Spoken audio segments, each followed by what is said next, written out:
এটা এখনো হালকা হালকা গরম আছে, মানে গরম না, ঠান্ডা হইলে আরো শক্ত হবে। ও এটা যত ঠান্ডা হবে তত শক্ত হবে। শক্ত হইলে ভাঙে না। চিরাটা একদম মুসমুসি হয়ে থাকে। লন্ডন আমেরিকাতে প্রচুর যায়, আমার বিদেশে এইটা প্রচুর যায়, প্রচুর। অনেক কষ্ট, মানুষে মনে করে অনেক সোজা, কিন্তু অনেক সোজা না, অনেক কষ্ট আছে এটা।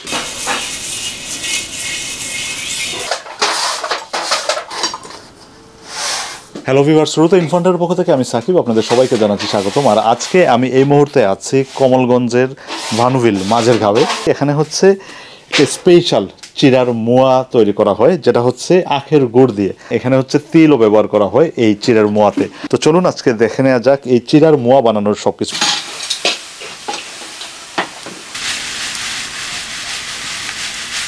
এখানে গুড়াটা তাহলে লাড্ডুটা বানানি যাইতো না, এর গতিকে আমরা চালুন করিয়া বাজার পরে চালুন করিয়া আর আমরা লাড্ডু বানাই।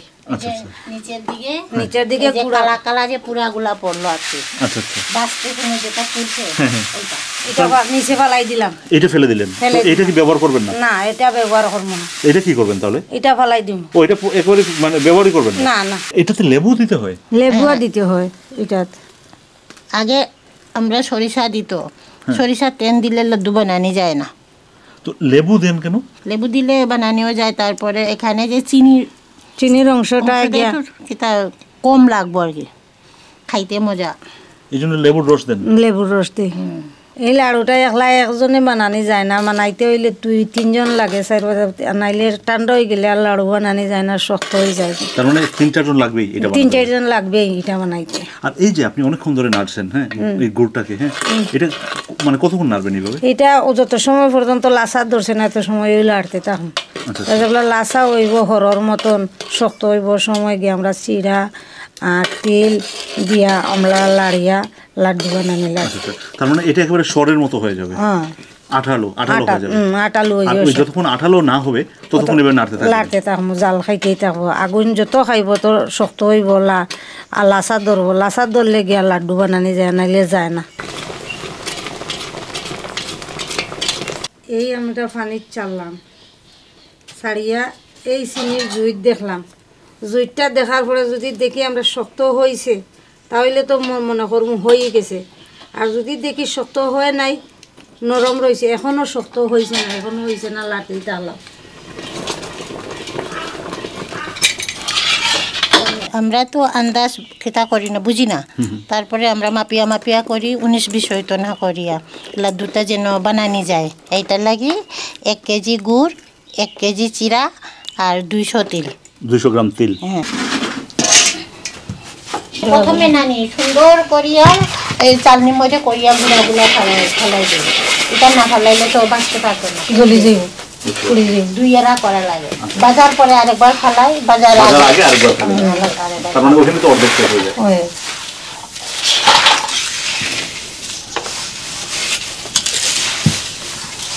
এইটা অনেক সময় লাড়মু, লাড়িয়া তো মিক্স হয়েছে না, এত বলে ওই লাড়তে থাম। পুরোটা মিক্স করবেন? হ্যাঁ, পুরাটা মিক্স করুন।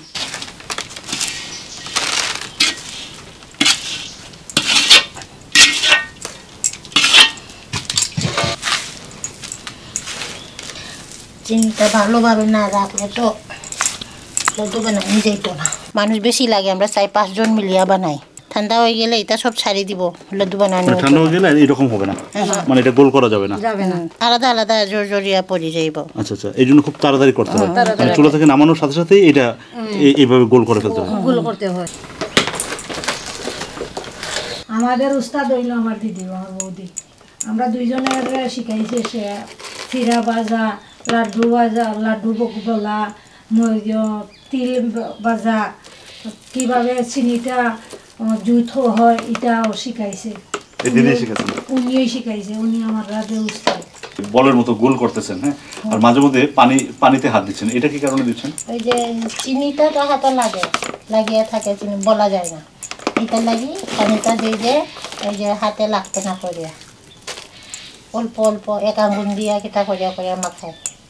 বেশি দিলে তো চিরা লাড্ডু হইতো না, লাড্ডু নরম হয়ে যাবে। এটা লাগি এইভাবেই, এতে আঙ্গুল দিয়ে পানি আনলাম, ওই যে হাতটা টনে চিনি ছাড়লো, এখন লাড্ডু বানাইতে আরাম হইব। সব লাড্ডুই তো হাতেই গোল করতেছেন, হ্যাঁ, কিন্তু সব এক সাইজ কিভাবে করতেছেন, মানে সব সমান, এটা কিভাবে হচ্ছে? এটা তো বানাইতে বানাইতে আমরা হাত কিন্তু আন্দাজ হয়ে গেছে।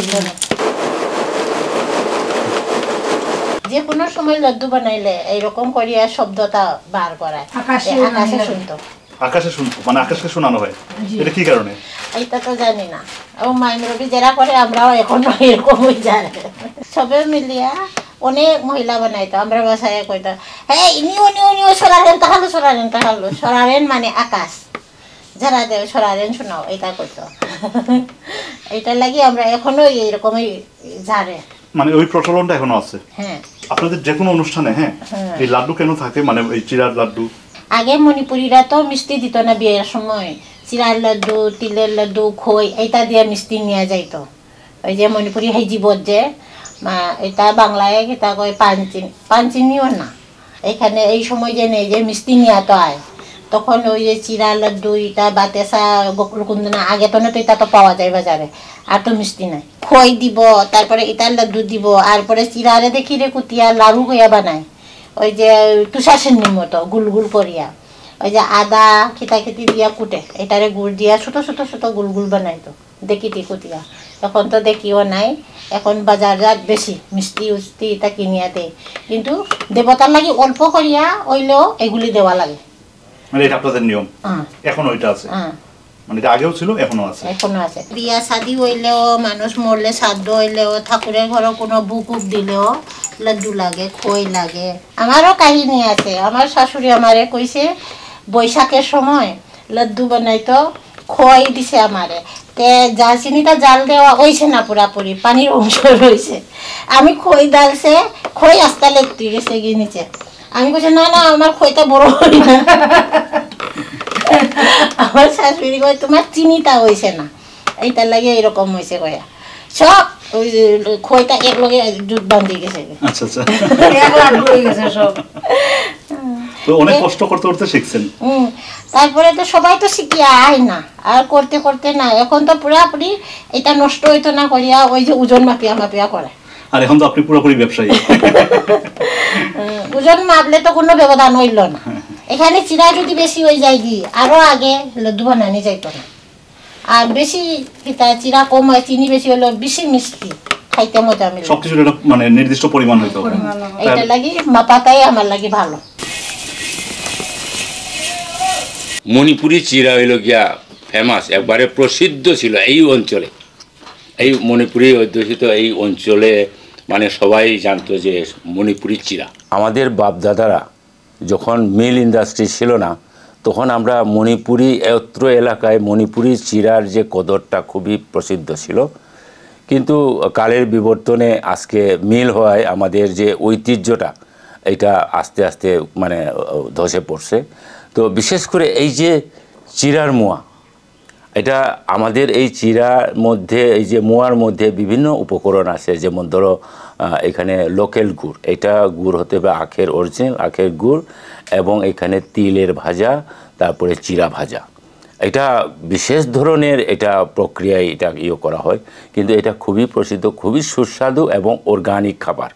তো আমি মূলত কমিউনিটি বেসড ট্যুরিজম করার পিছনে আমার মণিপুরীদের ইতিহাস ঐতিহ্যকে আমি তুলে ধরা, যেমন ধর হারিয়ে যাওয়া বিষয়বস্তু, খাবার দাবার থেকে শুরু করে কালচার, কৃষ্টি সবগুলোই আমি হারিয়ে যাইতেছে বা হারিয়ে গেছে, ওইটাকে আমি তুলে ধরার চেষ্টাটাই আমি করি। এখন এই মণিপুরি চিরার মোয়াটা আমি, এটা হারিয়ে গেছিল, এটাকে আমি আবার মানে তুলে ধরতেছি, মানে এটা বিখ্যাত ছিল। চিরা নাড়ুকে আপনারা মণিপুরি ভাষায় কি বলেন? আমরা কই চেম্বাক খইদুম। চেম্বাক মানে চিরা, আর খইদুম মানে লাড্ডু। এটা এমন একটা নাড়ু যেটা হচ্ছে কমলগঞ্জের আদমপুরের বানুবিল, যেটা মাঝের গাঁও, এখানেই পাওয়া যাবে। আর এই মানে এই নাড়ুর স্বাদ নিতে হলে এখানেই আসতে হবে, এর বাইরে হচ্ছে এই নাড়ু আর কোথাও পাওয়া যায় না। আর আরও একটা বিষয় হচ্ছে, এখানে যে দিদিদের এখানে আপনারা যদি আসেন কেউ, সেই ক্ষেত্রে হচ্ছে তাদের একটা হোমস্টেও আছে, যেটা হচ্ছে এখানে থাকার ব্যবস্থা আছে, খাওয়ার ব্যবস্থা আছে, সব কিছু আছে। এখানে হচ্ছে মানে একসাথে 16 জন থাকতে পারে, 4টা রুম আছে, হোমস্টে আছে। তো আপনারা চাইলে এখানে হচ্ছে থেকে মণিপুরীর কালচার যেটা আছে, মণিপুরি সম্পূর্ণ কালচারটা এক্সপ্লোর করতে পারবেন। তার সাথে হচ্ছে আমার মতো একেবারে সরাসরি চিরার নাড়ু বানানো থেকে শুরু করে খাওয়া থেকে শুরু করে সব কিছু, প্রতিটা স্বাদই আপনারা নিতে পারবেন এই মণিপুরি হোমস্টেতে আসলে। আর সেইটাতে এখানে আসার জন্য যেটা তাদের যে যোগাযোগ নাম্বার বা যা কিছু আছে তার বিস্তারিত আমি আমার ভিডিওর ডেসক্রিপশন বক্সে দিয়ে দিব। সেখান থেকে আপনারা তাদের নাম্বারটা কালেক্ট করে তাদের সাথে যোগাযোগ করে চলে আসবেন।